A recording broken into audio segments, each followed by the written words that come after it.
It's the Hip Hop Doc back with you once again. I'm getting tired. It's been a long weekend. I didn't necessarily say the best for last, but he is definitely one of the best athletes in the world. This brother is, well, let me get it right. He was born in Albany, but raised in Atlanta, Georgia. I gotta share some accomplishments with you if you got time because it's a long list. He's a 2007 World Championship bronze medalist, 2007 World Outdoor Champion, 4x4 relay gold medalist, get it right, 2007 USA Outdoor National Champion in 400 meters. He's number 3 in the world in the 400 meters and number 6 in the world in the 400 meter hurdle.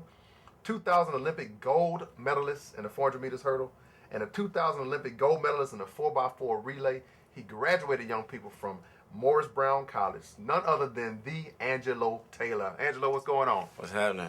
Man, look, I appreciate you. I had Terrence Trammell in here earlier. I had Keith Moffitt in the house.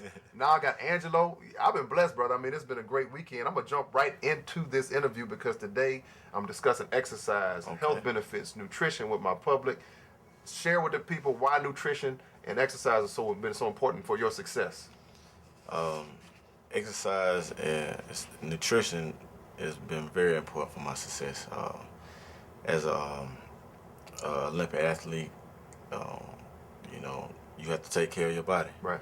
So being healthy, and is one of the main things of being on top. Right. You have a lot of great athletes. They fall down because they don't take care of their body. So that was one of the main things with me. As far as number one is doing the training. Right. And number two is taking care of your body. All right. Because if you're not healthy, you can't perform at your best. Right. So, I make sure my diet's right. Okay. Make sure I'm taking the right vitamins. All right. And supplements to, to do the high intense training that I do. Okay. Because, at my age now, I'm 29. Like that's old. Come on, man. Well, it's not old, but in the track years, it's kind of old. Getting up in the track years, okay. So, to go from day to day, I have to take the vitamins and the protein, right, to, come back and train hard each and every day. Right, and that's important. Y'all have heard me talk about it earlier with Terrence, with Keith. Recovery is important. You got to have a proper amount of nutrients in your body, from protein to carbohydrates. A lot of people have these fad diets they go on, they start avoiding things. It's not a good thing for your bodies necessarily, especially if you have medical problems like high blood pressure, diabetes. Now, we have a lot of obesity in our community, a lot of high blood pressure, stroke, the number 3 cause of death in all Americans. Have you been personally affected, like anybody in your family that's had any problems like that? Well, just recently, my grandmother,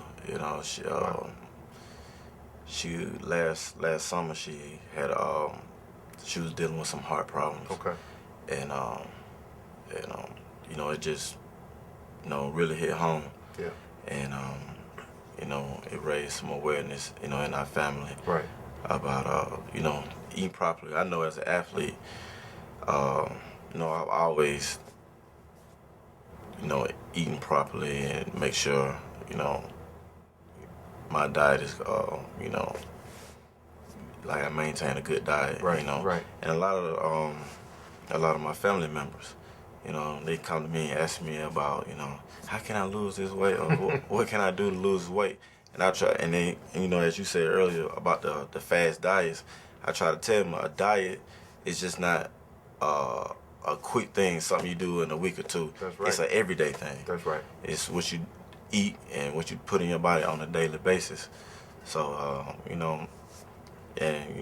with my grandmama, having the heart surgery, she's okay now, right, thank right. God. That's But a blessing, that's right. It really raised awareness in our family about your salt intake and things of that nature. You see, what's funny about this, and it's not funny, but I tell my young people this stuff all the time, but it's amazing to have athletes on your level, so intelligent, speaking the same thing, even though you're on an elite level, it's really not that much different. Now, trust me, the intake different, how you eat is probably a little bit different than just the average sedentary person that's not doing anything, but the general principles are still the same. So, guys, I want you to really listen. What do you focus on mainly when you're training? I mean, a lot of people just talk about the weight room and the cardio, but is there some mental preparation that you do in getting ready for your events? Most definitely. I think our sport, like on this level, on the elite level, everybody is pretty much coming out of college as a national champion. Right. Uh, So all these guys good. Everybody's good. Right. So what separates the great ones from the mediocre ones is mental preparation. Wow. And I was fortunate enough in high school. My high school coach, uh, he really taught us about mentally preparing ourselves for each race. Okay. So I mean, that's just something that I was taught in high school, and it's carried out throughout my whole career. Right, right. And again, working with a lot of young people, they think there's quick fixes to this stuff. This is your job. You get up, you train, you eat right, and you go to sleep. Is it easy? No, it's not easy. Because it sounds like, oh man, all I gotta do is go to the gym, go to the track. It's not that easy. I mean, just please enlighten these young people about, how hard that is, what you do on a day-to-day basis. Oh, it's very hard work. I mean, it's not really easy, and it takes a lot of discipline. Discipline. Because, I mean, I have friends, and they like to hang out and do all this. Well, I can't do that. Right. I know I've been doing this for a long time, and I have goals that I want to achieve. Right. And I've set very lofty goals, so I know what I have to do. I have to go, eat right, get up, train a certain amount of hours, and I need to get the rest. To come back right, and train the next day. So you got to make some sacrifices. Yeah. It's plenty of time to have fun and party and do all those things. But right now, I have goals that I have set, and I like to achieve those goals. So I got to be very disciplined and stick hard to the program. Just train hard. What do you see happening in August '08? I mean, I see big things for Terrence Trammell, for Mofat. What about for my boy Angelo? What do you see? Oh, yeah, definitely big things. I'm trying to. My goal this year is to double in the 400 and the 400 hurdles. Wow. And that's something no man has ever done before. So you want the gold in the 400-meter run and the 400-meter hurdles? Yes, sir. Wow. So I'm definitely looking for big things. Who's your biggest competitor? Who's somebody out there that I need to tell the young people, y'all need to watch this guy. This guy's gonna challenge Angelo. He may give him a little run for his money. Well, in the 400, you got Jeremy Warner and LaShawn Merritt. Okay.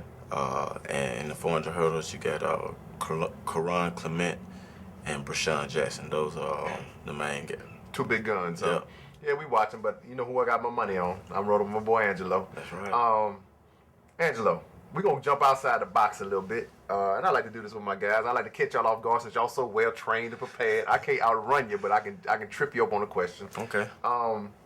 Who's your favorite athletes, non-track and track, and give me a little bit of why?